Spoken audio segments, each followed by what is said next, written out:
I was listening to the radio the other day and I heard a commentator mention that the elections at the moment are a bit like a soap opera, with thousands and thousands of people tuning in every week to see how the contenders and the people get on, and like seeing what cliffhangers are going to happen and stuff like that, and I thought that was quite accurate. The printed media have got their claws out and Rupert Murdoch's been stamping his little feet like a toddler, because the printed press seem to have like the smallest amount of influence in this year's election. Do you think that this is a good thing? Do you think that the debates primarily have opened up democracy and let us have a wider view of politics and policies? Or do you think that it's just like showmanship? All that the press seem to talk about at the moment is who smiled the most, who cracked bag jokes. Why aren't they focusing on policy? I want you to tell me what you think about that. Video responses, text comments, that would be nice. Also, I want to ask you, with the renaissance of the Liberal Democrats, there seems to be an ever-growing chance of there being a hung parliament, and I want you to tell me whether you think this is a good thing or not. It's all very well having the ideology of all of the parties working together, but are we going to be able to be as civilised as the European countries that have proportional representation and have more balanced... what's this called?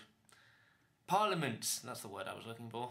Again, let me know, video response, text comments. Now, to the Conservative policies. Again, like the Liberal Democrat video, which you can watch here, by the way, I am going to split their manifesto into 5 separate points.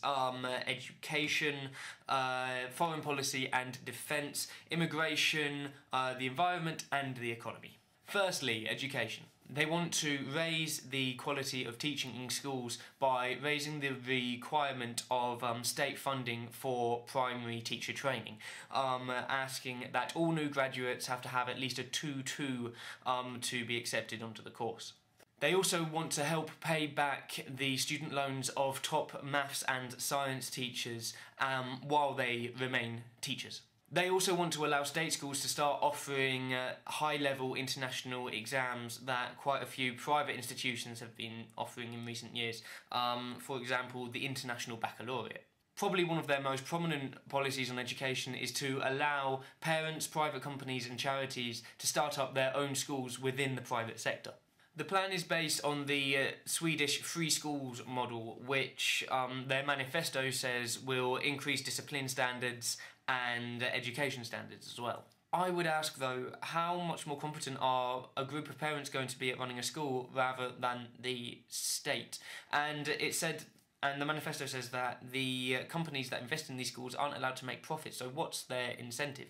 In foreign policy and defence vis-à-vis the EU, they want a full opt-out of the Charter of Human Rights, greater protection against EU encroachment, and also they want to restore national control over social and employment legislation. It is worth noting, however, in terms of Europe, that the Conservatives last year in the European elections left the EPP, which is the centre-right alliance of all of the European parties, which includes Sarkozy's party, Berlusconi's party and Angela Merkel's party. They started a new alliance with some more questionable friends from the fringes of European politics, and it's probably worth asking whether this is going to leave Cameron and the Conservatives locked out of European negotiation, or is it good that he's made a stand about this? Let me know in the comments what you think.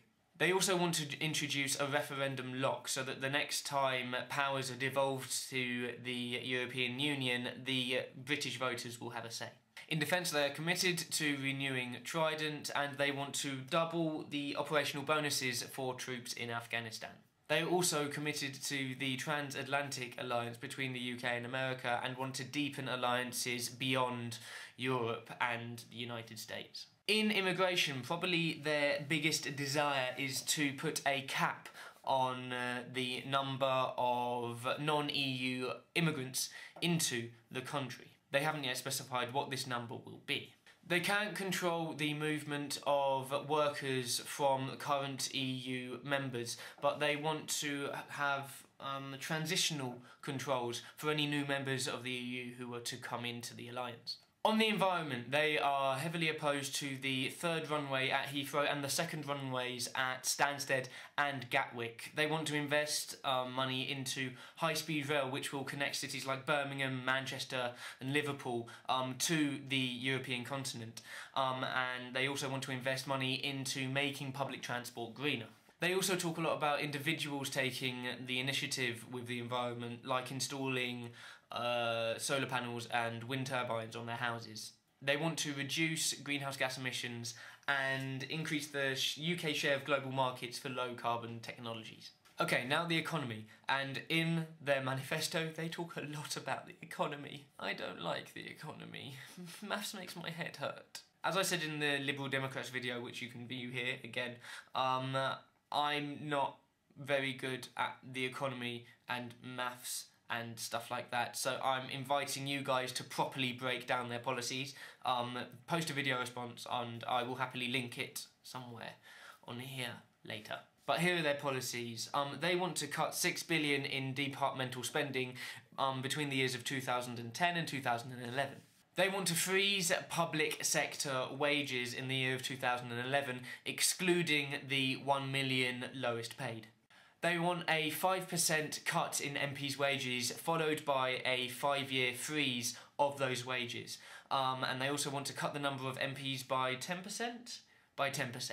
They also want to scrap ID cards and reduce the number of intrusions into people's homes and personal lives. The Conservatives also want to freeze council tax for 1 year, which will save a Band D property about £219. The Conservatives say that 50% of this freeze will be funded by central government, saving money on consultants and advertising. The other half would come from council savings, but the fine print says that this freeze is not guaranteed and will only be implemented in councils where the councils can actually afford it. Okay, that's the Conservatives done. Labour coming very, very soon.